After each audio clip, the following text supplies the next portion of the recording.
Hello and welcome back to Euro Transfer Talk, where we round up the latest rumours and gossip surrounding the continent's best players. Remember, the most liked comment will feature on this week's Sunday Vibes, so leave your thoughts down below. Let's get into it. We kick off this week's video with the latest news concerning Newcastle and their transfer targets. After months of speculation about who the newly wealthy club will look to bring in, and a manager in Eddie Howe now in place, the Magpies' January plans will soon become clear. According to Calcio Mercato, one player they will definitely target is Juventus' Adrien Rabiot. A prodigy at PSG with whom he made his debut over 9 years ago in November 2012, the 23-cap Frenchman is now 26 and no closer to realising his undoubted potential. On to the third manager of his time in Turin, Max Allegri, like Sarri and Pirlo before him, is struggling to extract Rabiot's best form, which saw him off an average above 5 tackles and interceptions and 2 dribbles per 90 during his time in Paris. Having only completed 4 full 90s this season whilst earning a reported €7 million per season, fans of the old lady are beginning to wonder whether they'd be better placed offloading him. Both Juventus and Rabiot's agent, his mother Veronique, are open to hearing what Newcastle would be willing to offer.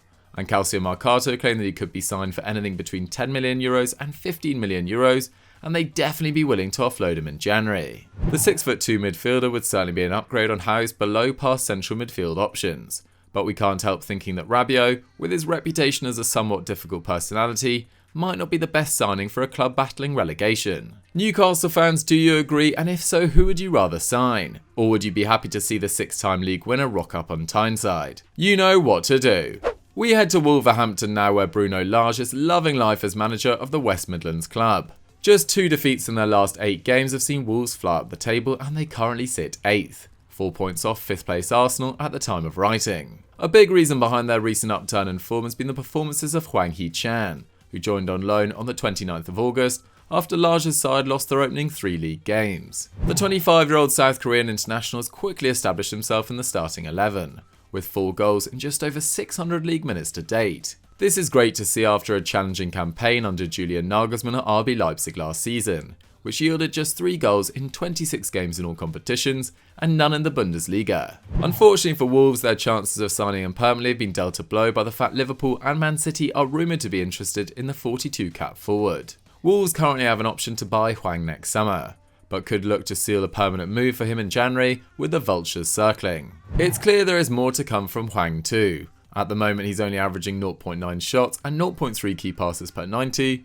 but he's been very decisive with the ball, racking up 0.44 expected goals and assists per 90, a figure topped only by Jimenez and Trincao in Wolves' squad. If Hwang can continue his solid start to the season, we wouldn't be surprised if one of the big boys went in for him.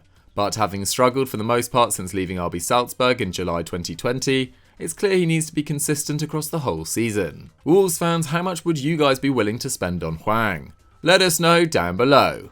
We take a trip to Barcelona now, where Xavi has just completed his first week in charge of the Camp Nou. But the 4-time Champions League winner isn't just enjoying being back on the new camp grass and looking to improve results on the pitch, but making incredibly ambitious transfer plans. Yes, according to El Nacional, Xavi has told Barcelona to sign Liverpool forward Mo Salah, whatever the cost. Yes, you heard that right. According to the article, the diminutive midfielder believes the Blaugrana really have a chance of signing the Egyptian, who has already racked up a ridiculous 15 goals and 6 assists in just 15 games this season. The former Chelsea, Fiorentina and Roma forward only has 18 months left to run on his current deal, and although he has stated he wants to remain at Anfield, Liverpool have thus far been frustrated in their attempts to re-sign him to a new deal. It goes without saying that having scored 140 goals and provided 53 assists in 218 games for the club, at an average of 0.88 goal contributions per game, Salah would be an enormous loss to the Reds. But how exactly does Xavi think Barcelona are going to afford him? Whilst their accounts are expected to be in a better state ahead of the 2022-23 season,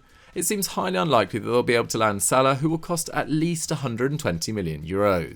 Whilst we appreciate Xavi's ambition, if this story is correct, it appears that he hasn't understood the full extent of Barcelona's financial problems. I would also like a full head of hair, Xavi, but it ain't happening either.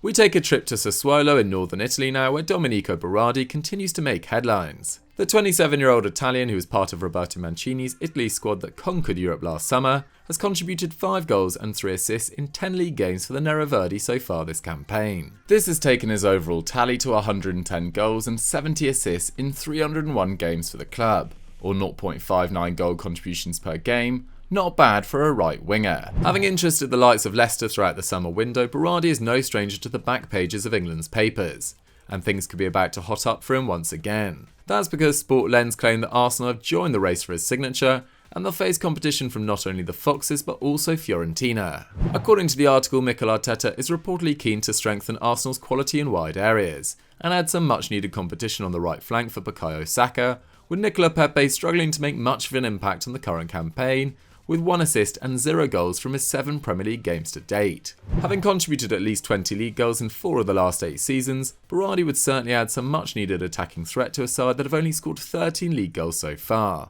10th in the league and fewer than 16th placed Aston Villa. But Arsenal fans, with Lacazette and Nketiah out of contract next summer, surely you should be prioritising a world-class number 9 rather than another winger who would hamper the game time of Saka, Odegaard and Smith Rowe. What do you guys think? Do you need another wide man? Leave your thoughts in the comment section.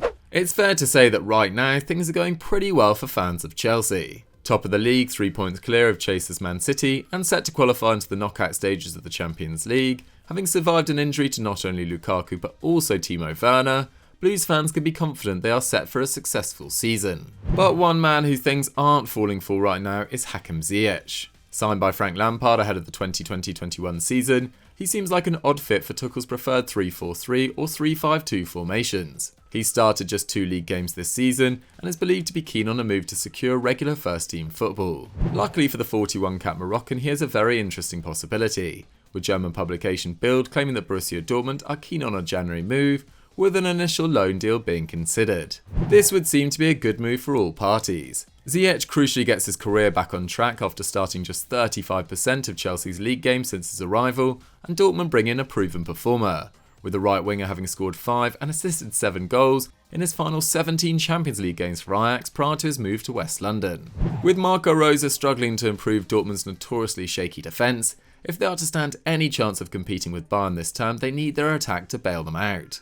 Having had a spate of injuries including to Erling Haaland and seen some of their players struggle, not least new man Daniel Marlon, signing Ziyech on an initial loan deal would be another intelligent move from one of Europe's smartest operators. Let's hope this gets done.